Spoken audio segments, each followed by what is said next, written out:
आज नवाब मलिकांनी भूमिका स्पष्ट केली. तिथे फडणवीसांच्या पत्रानंतर सुप्रिया सुळे यांनी दिल्लीत काय प्रतिक्रिया दिली आहे ती बघूया. नागपूरच्या अधिवेशनात नवाब मलिक यांच्यावरून आज दिवसभर बरंच रणकंदन झालं आणि या सगळ्या संदर्भात बोलण्यासाठी सुप्रिया सुळे आपल्यासोबत आहेत. जेलमधून ज्यावेळेस ते सुटले त्यावेळेस त्यांना रिसीव्ह करायला आपण होतात, मात्र त्यांचा तिथपासूनचा प्रवास आज आपण पाहिलं तर अजित पवार गटामध्ये जाऊन बसण्यापर्यंत झाला. हा अपेक्षित होता. राष्ट्रवादी काँग्रेसचे जे नेते जेलमध्ये किंवा कोर्टाच्या अडचणीत होते तेव्हा सुप्रिया सुळे प्रत्येक वेळीस अर्थ रोडला पण गेलेली आहे. आपल्याला आठवत असेल भुजबळ साहेबांच्या वेळीस ही राष्ट्रवादी काँग्रेस पक्ष म्हणून नाही, पण भुजबळ साहेब आणि त्यांची सून शेफाली ही मला अतिशय प्रिय आहे आणि त्या काळात ही आमची नैतिक जबाबदारी होती की भुजबळ साहेब राष्ट्रवादी काँग्रेसचे वरिष्ठ नेते होते आणि त्याच्यामुळे जरी ते जेलमध्ये गेले असले तरी आमची नैतिक जबाबदारी होती. अडचणीच्या काळात एकामेकाच्या बरोबर नाही राहायचं तर कधी राहायचं. त्याच्यामुळे आर्थर रोड जेल असेल, कोर्टात असेल, मी सातत्याने भुजबळ साहेबांच्या आणि त्यांच्या कुटुंबावर राहिले आणि मला नेहमी त्याचं समाधान आहे. त्यानंतर राऊतसाहेब असतील, देशमुख साहेबांचं कुटुंब असेल, नवाबबाईंचं कुटुंब असेल, असे राऊतसाहेब असे अनेक कुटुंब आहेत. राष्ट्रवादी काँग्रेस पक्ष असेल किंवा शिवसेनेचे असतील ज्यांना कोर्टात जेलमध्ये जाण्याची वेळ आली त्यावेळेस प्रत्येक वेळेस मग जेल असेल किंवा त्यांना भेटण्यासाठी कोर्टात असेल त्यांच्या कुटुंबाला जो काही फुलाची पाकळी आम्ही काय करू शकत होतो हे अदृश्य शक्तीच सगळं करत होती. काय आम्ही कधी केलं नाही. आम्ही सत्तेत अनेक वर्ष होतो पण आम्ही कधीच कुणावर ice income tax CBI ED असल्या भानगडी केल्या नाहीत. आम्ही पारदर्शकपणे लोकांच्या मध्येच गेलो आणि त्यातून न्याय मागितला. आम्ही कधी लोकांवर सुडाचं राजकारण कधी केलं नाही सत्तेत असताना आणि कधी करणार नाही. ही आमची संस्कृती नाही. पण आता नवीन ओरिजिनल भारतीय जनता पक्षही करायचं नाही. अटलजींची भारतीय जनता पक्ष, सुषमाजींचा भारतीय जनता पक्ष, अडवाणी साहेबांचा भारतीय जनता पक्ष, अरुण जेटलींचा भारतीय जनता पक्ष, त्यांनी असं सुडाचं राजकारण केलं नाही. आता ही नवीन अदृश्य शक्ती येऊन आज ice income tax CBI ED करून घरं मोडायची, पक्ष फोडायचे एवढंच सगळं दिसतंय. दुर्दैवाने आज एजन्सीज जे काम करतायत मला ह्या प्रत्येक एजन्सीजचा अभिमान आहे की त्यांनी पारदर्शकपणे अनेक वर्ष चांगलं काम केलेलं आहे. पण आता नवीन ही अदृश्य शक्ती काय करते आणि गलिच्छ राजकारण जे महाराष्ट्रात आणि भारतात झाले अतिशय दुर्दैवी. पण तुम्हाला अपेक्षा होती ते त्यांच्या बाजूने जाऊन बसतील आज? मला माहिती नाही, कारण पार्लमेंट असेंब्लीमध्ये सीटिंग कोण करतं? पार्लमेंटमध्ये तरी सीटिंग स्पीकर ठरवतात. त्याच्यामुळे कुठे त्यांची सीट दिली होती वगैरे ह्याची माहिती मला माहिती नाही. आणि महाराष्ट्राच्या असेंब्लीमध्ये पार्लमेंट सारखीच पद्धत आहे का हे आता मला माननीय जयंत पाटील साहेब आणि नवाबभाईंशी बोलल्यावरच मला नक्की कळेल.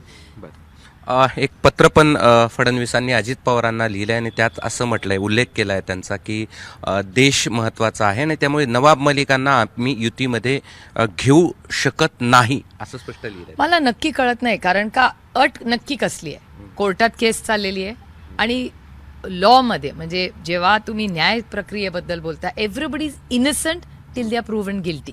नवाबांची केस कोर्टात चालू आहे, ते बेलवर आहेत आणि अनेक नेते असेही या महायुतीमध्ये जे बेलवर आहेत आणि मंत्रिमंडळात आहेत. महाराष्ट्रात असेल किंवा दिल्लीत आणि अनेक राज्यांमध्ये अशी परिस्थिती आहे. त्याच्यामुळे भ्रष्ट जुमला पार्टीनी सिलेक्टिव्हली ही गोष्ट करणं म्हणजे काय मागे नवाबांच्या मागे षडयंत्र आहे ह्याचा थोडासा आपल्याला अभ्यास करावा लागेल. याचं कारण असं दोन गोष्टी सातत्याने नवाबांनी केल्या आहेत. एक म्हणजे ते राष्ट्रवादी काँग्रेसचे अतिशय इफेक्टिव्ह असे स्पोक्सपर्सन होते, पहिला मुद्दा. आणि दुसरा मुद्दा की ड्रग्ज माफिया, जो ड्रग्सचा सगळं कार्टेल महाराष्ट्रात होतं किंवा देशात चाललं होतं त्याच्या विरोधात पूर्ण ताकदीने त्यांचा पर्दाफाश करण्याचं काम अतिशय जबाबदार नागरिक म्हणून नवाबभाईंनी केलेलं आहे. त्याच्यामुळे त्यांच्या मागे काही कुणाचंही षडयंत्र आहे का? कारण का तुम्ही महाराष्ट्रात बघता देवेंद्रजी स्वतःच म्हणले होते की जेव्हा आम्ही ड्रग्ज माफिया करू ते आम्ही सगळं आणि ते पूर्ण एक्सपोज करू आणि नावं सांगू. आजपर्यंत माझ्या वाचनात किंवा तुमच्या चॅनलवर नावं ऐकलेली नाहीत. आणि त्याचबरोबर आणि एक महत्त्वाची गोष्ट की मी स्वतः म्हणलं होतं की देवेंद्रजी तुम्ही राजकारण बाजूला ठेवू, ड्रग्सच्या विरोधात तुम्ही जर पूर्ण ताकदीने लढणार असेल तर सगळं राजकारण एका बाजूला ठेवू आणि पूर्ण ताकदीने ड्रग्सचं माफियाचं कंबरडं मोडण्याचं जर काम तुम्ही करणार असाल तर आम्ही पूर्ण ताकदीने तुमच्यावर उभं राहू. पण तसं होताना दिसत नाही आणि सिलेक्टिव्हली ज्या पद्धतीने होते म्हणजे नवाबभाई नागपूरला जाणारच होते, त्यांची जागा ठेवली होती, याचा अर्थ स्पीकरांना माहितीच होता ते बसणार आहेत. त्यामुळे अर्थातच ही फसवाफसवी किंवा शब्दाला नक्की त्यांनी आधी तर शब्द दिलाच असेल, काहीतरी चर्चा झालीच, असं होत नाही ना. आणि देवेंद्रजींना जेव्हा राष्ट्रवादी काँग्रेस पक्षाबरोबर त्यांनी आघाडी केली तेव्हा सगळ्याचा विचार त्यांनी केलाच असेल ना. आणि सिलेक्टिव्हली होतं. नॅचरली करप्ट पार्टी आम्हाला म्हणायची, हे तुमच्याच चॅनलवर मी पाहिलेलं आहे. बरं, अशी वेळ का आली त्यांच्यावर, की पत्र लिहिण्याची वेळ नामुष्की का आली त्यांच्यावर? आता याचं उत्तर तुम्हाला देवेंद्रजींना विचारलं गेलं, मी कसं करणार. आणि माझा विश्वास या देशाच्या कोर्टावर आहे. सत्यमेव जयते. या सगळ्या ज्या केसेस नवाबभाईंवर झालेल्या आहेत, माझा विश्वास आहे त्यांचं कुटुंब आणि नवाबभाईंच्या मागे सुप्रिया सुळे पूर्ण ताकदीने उभं राहील आणि सत्य कोर्टाकडून आम्हाला नक्की न्याय मिळेल आणि सत्य बाहेर येईल. सत्यमेव जयते ही माझा पूर्ण विश्वास हा नवाब मलिक आणि नवाबभाई आणि त्यांच्या पूर्ण फॅमिली, त्यांच्या मुली, त्यांची सून, मुलं सगळ्यांबरोबर आहे. पत्र जे लिहिलेलं आहे फडणवीसांनी, त्यामध्ये त्यांनी अजित पवारांचा उल्लेख जो केलाय तो उपमुख्यमंत्री महाराष्ट्र राज्य तथा अध्यक्ष राष्ट्रवादी काँग्रेस पार्टी, याबद्दल तुमची काय? आता ते त्यांच्या सोयीने लिहितात. पक्षाचा एक तर राष्ट्रवादी काँग्रेस पक्ष हा एकच पक्ष आहे आणि त्याचे राष्ट्रीय अध्यक्ष आदरणीय शरद पवार आहेत. इलेक्शन कमिशनमध्ये केस चाललेली आहे त्यामुळे. आणि मला काय आश्चर्य वाटत नाही हो. ते तुम्हाला माहिती आहे भ्रष्ट जुमला पार्टी कशी आहे. ती आधी भारतीय जनता पक्ष होता. माझ्या मनात त्यांच्यावर आदर होता.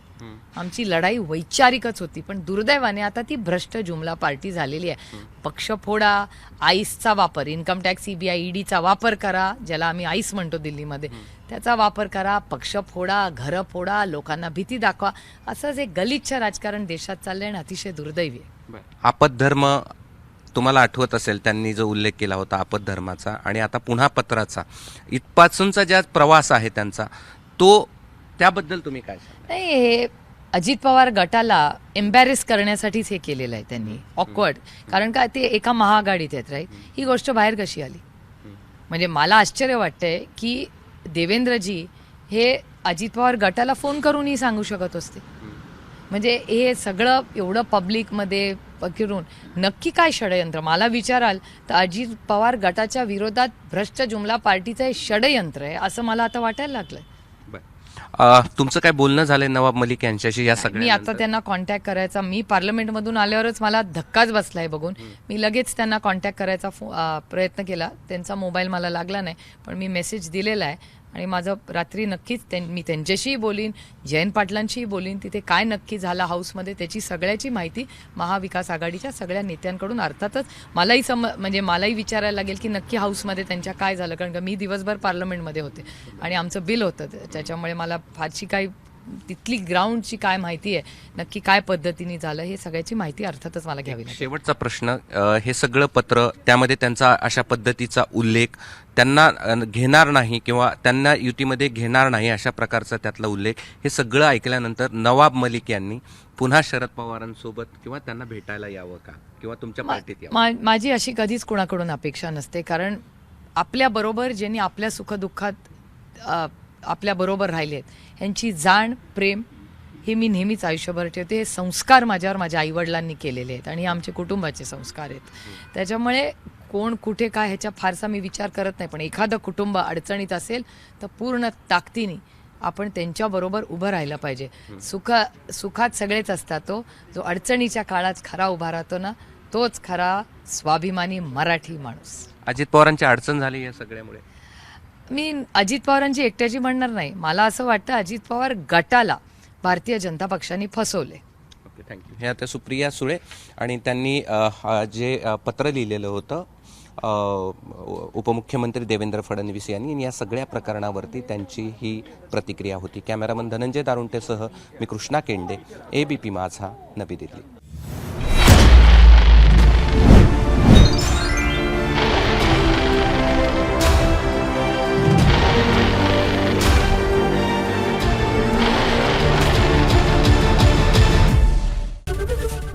ABP माझा, उघडा डोळे बघा नीट.